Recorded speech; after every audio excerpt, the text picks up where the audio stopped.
All right, so I guess we'll start with intros. So, Omar, can you start us off? Ladies first. Oh, Zasha, go ahead. Okay. Aloha, my name is Zasha Smith, aka Invest with Zasha on all social media platforms. I'm from Maui, Hawaii, a mom, former civil engineer, and now full-time real estate investor. All right, beautiful. Omar? Nice. What's up, guys? Omar Alfaro from Southern California. Actually living in Hesperia, then moved to Apple Valley. I have 3 beautiful daughters, a 16-year-old, a 2-year-old, actually 3-year-old, and almost a 1-year-old. And I started out as a real estate agent, and then became a real estate investor by buying a bunch of houses. Beautiful. All right, Clint Closer. Hey guys, my name's Clint Cooper, and I am a real estate wholesaler. I've been in real estate for about 2.5 years. I reside in Atlanta, Georgia, pretty much born and raised there. And I have about 40 employees in my organization, and I've been in real estate for just about 2.5 years now. Beautiful. All right, so I guess we'll start off with where did you start? So start with Zasha. So I started off working my W-2 like a lot of you guys out there, working 60 to 70 hour weeks as an engineer in charge of designing underground utilities for subdivisions, hotels, and shopping centers. Super stressful. I was a mom with 2 kids, a husband, had a lot going on. And I really was looking for a different way that I could buy back my time. I was always stressed out. I was always, thinking about my family and why I was doing this was for them. However, I was always tired. And so one day I kind of just Googled, like any millennial out there, how to quit my job and get rich, found real estate. And a lot of people own real estate, which is crazy to me because it was so hard for me to buy my first house. I lived in Hawaii. Our median home price is like $1.2 million. And just trying to think of ways that I could get into it. Found Bigger Pockets, found Ryan on Instagram, and found out he was starting his own coaching program. So from there, reached out, and I think seeing and being around other people that were doing it gave me the confidence to do it myself. And I think I was just stuck in the rat race for so long that being around people that were successful in it gave me the confidence to quit and do it full time.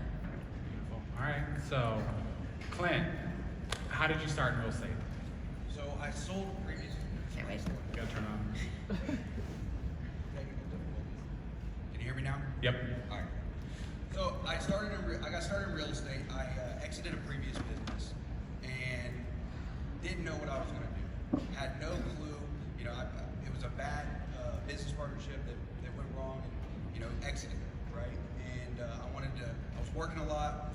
Wasn't spending a lot of time with my family. I wanted to control that narrative.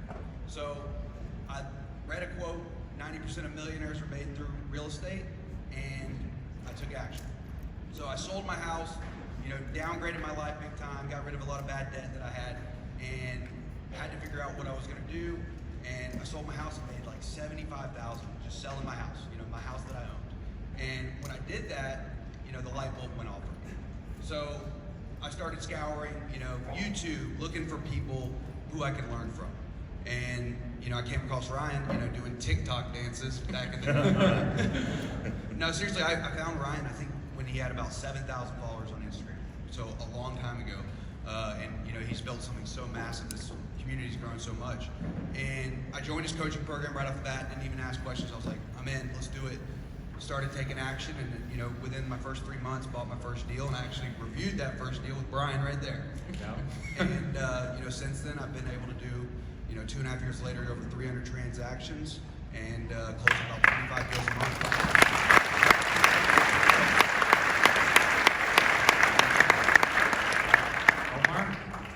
All right, so like everybody else in this room, we all start, well, most of us start as a real estate agent. That's what I wanted to do. I didn't really know about it. I was sitting at my parents' restaurant, and some guy at the bar said, "Hey, you want to sell houses?" I said, "Sure. Let's pass that test or whatever it is." He said, "Yeah, you sell a house, you make $3,000 to $4,000." And in our area, our median home price at the time was like $200,000 or $180K. And long story short, I passed the test, started, selling real estate. And then after that, I started understanding a little bit more about the business. And being a waiter at my parents' restaurant, I would ask, the guys with the American Express cards, hey, what do you guys do? And they said, we're in real estate. And I was like, that's the easiest way to become a millionaire. And I was like, okay, cool, as I'm, taking their orders and giving them margaritas. But that, lo and behold, because I did that, that was a lot of my database in the very beginning of my career. And I just followed up with them and started to understand the game. And then as I transitioned into a better real estate agent, because we all suck when we first start, and started representing buyers, representing sellers, and then understood that the seller part of it, like you're in front of the seller, so why not ask to buy their house? And then that's when I started buying the houses at the listing appointments. And we run a team now, which is pretty freaking awesome. We got into wholesaling, but throughout that transition, I was buying houses because I didn't know what else to do. I wasn't in an area where there was a lot of show. There wasn't Ferraris, Lambos, or anything else, and that probably helped me because I reinvested a lot of the money that I made into real estate. And now, fast forward to 20 years in the business, sold over 1,800 houses. We flipped over 200. We own 62 rental doors, and we're here and we're still learning. I'm still taking more notes than most people that don't have what we have. So, yeah. Okay, beautiful. Give it up for Omar.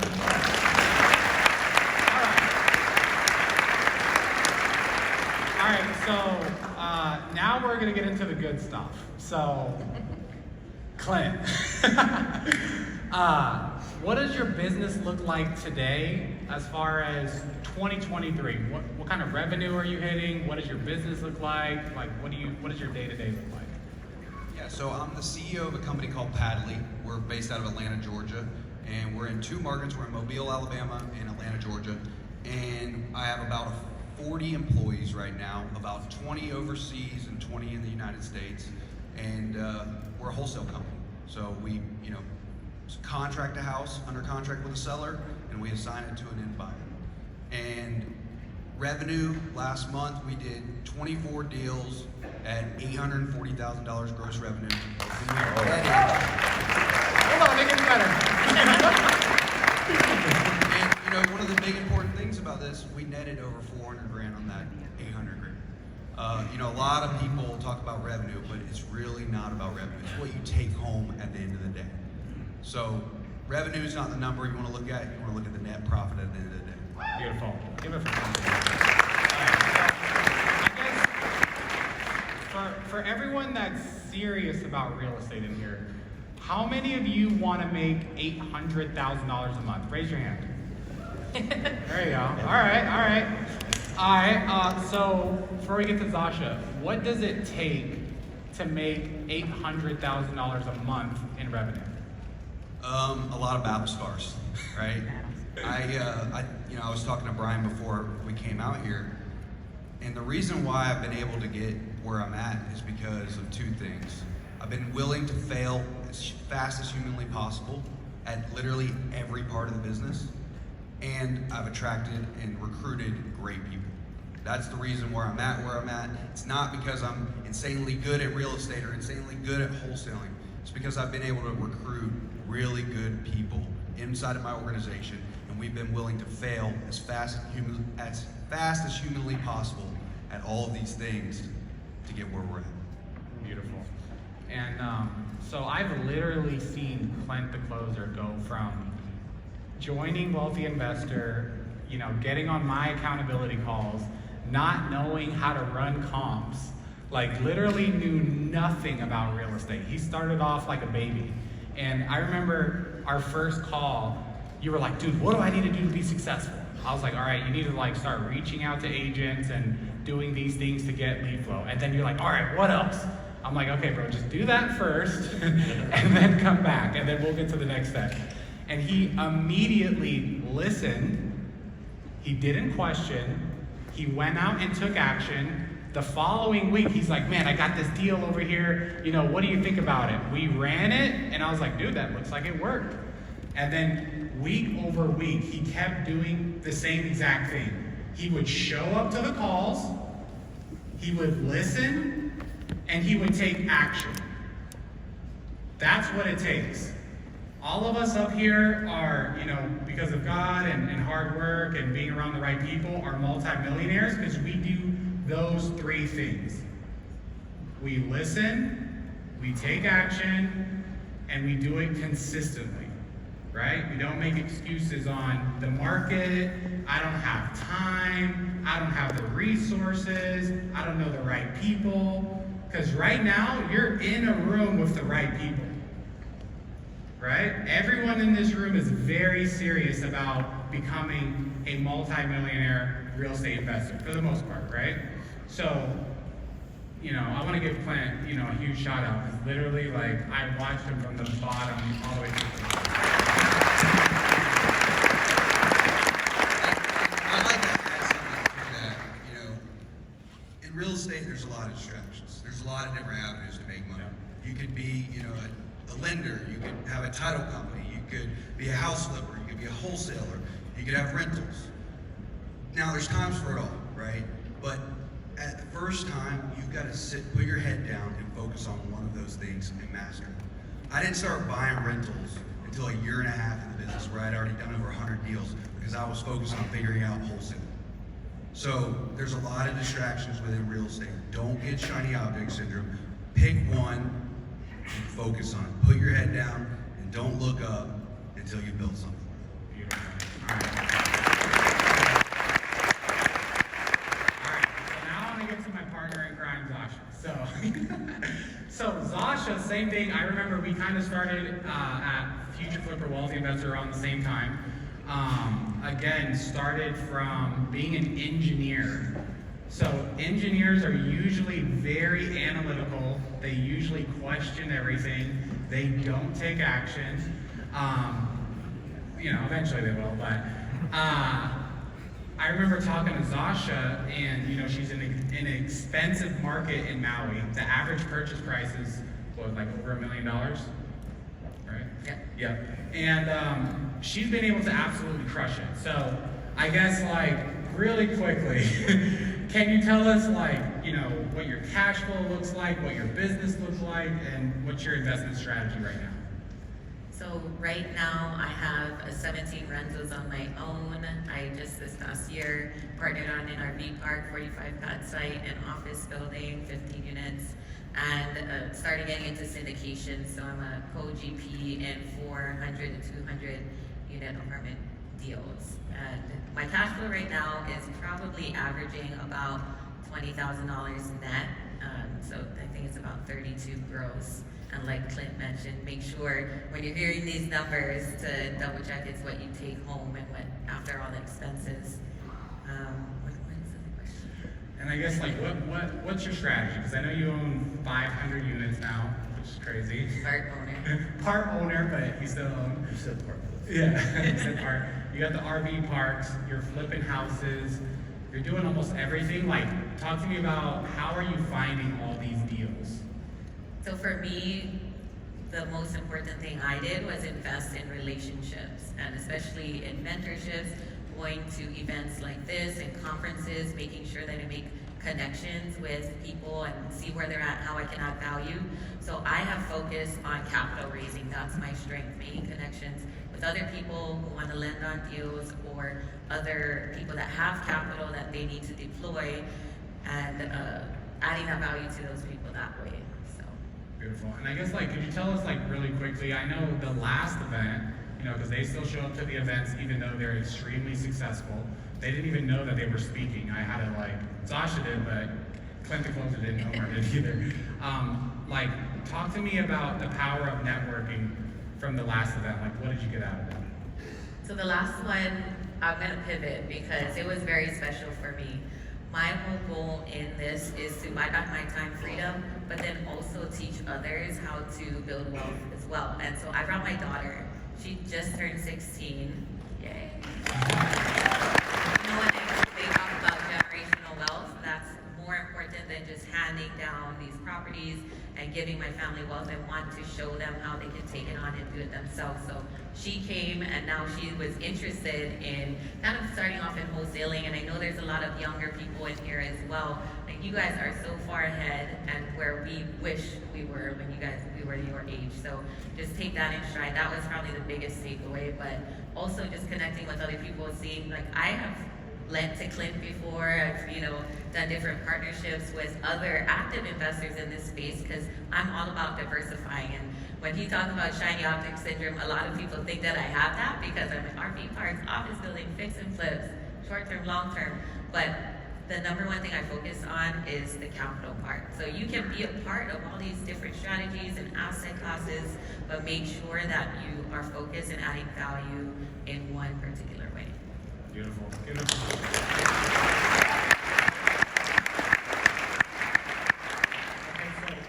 So we have a very similar story where I started off as a real estate agent, and so did you. So I guess, like, walk me through the transition from, being an agent to deciding you want to go all in, on investing. Okay, that's a big question, because a lot of us are in this real estate game to make money, and that was everyone's intention initially. And if you're a real estate agent, be a really good one. Don't just half-ass it. And if you're going to stay in that game. I think the projection of, what everybody sees nowadays is you go sell some houses, make some commission checks. But the biggest thing is the relationship building, like Sasha just said right now too, is that I would not be up here if I didn't build relationships with all of my clients that I sold houses to. Buy side, sell side, partnerships, helping sellers, fix up their property for more money, et cetera, et cetera. And I think because I focused on the relationship, I was able to surpass and start, allowing sellers to trust me more. So then that's when I was buying the houses at the listing appointments. And then the referrals start happening. I want you guys all to write one thing down, or actually this whole flow real quick. Leads come in, right? But you have to have a conversation with that lead, right? And then when you have that conversation with the lead, you set the appointment. After you set the appointment, you shoot for the signature. After the signature, you'll create a result, right? Result of selling a house, buying the house, helping them in their situation. After that result, you're gonna get a relationship built out of that trust, right? After the relationship's built, you're gonna be able to receive referrals. We have the most 5-star reviews in our area with the team that we have. That worked out very well. So at the very end, after that referral is transitioned, that is the investment. So imagine if every single lead you receive, at the very end, there's an investment, good or bad.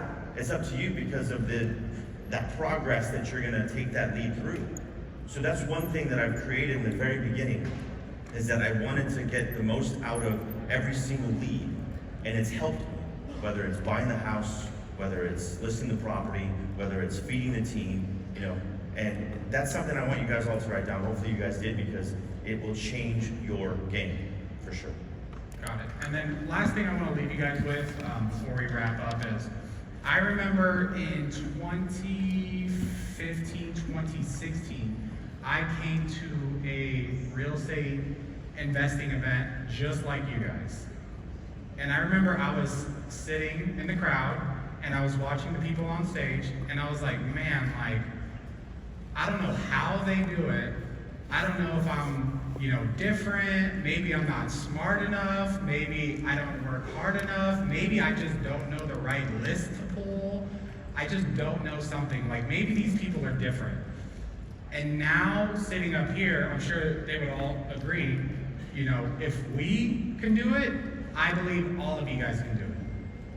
And I know people say that all the time and they hear it all the time, but I'll tell my story tomorrow, but I know my story, I know all of their story. We all started from nothing.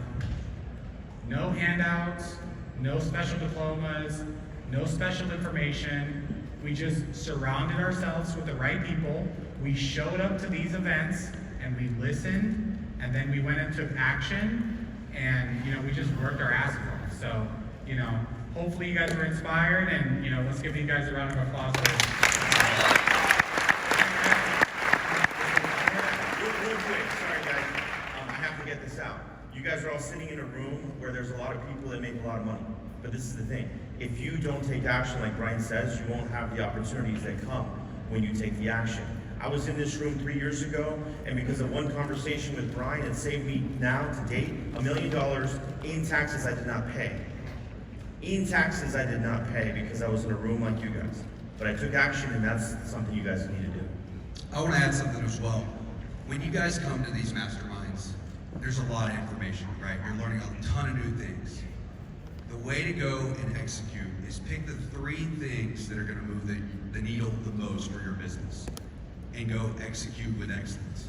So write down your 3 things from this conference when you get done at the end of the week and go out and execute, build a roadmap.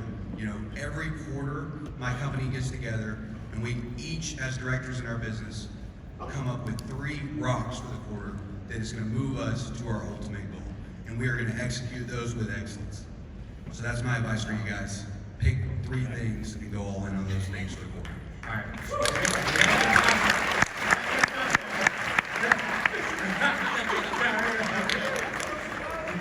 Rock and roll. I'm kicking them off. That's true. Give them some love.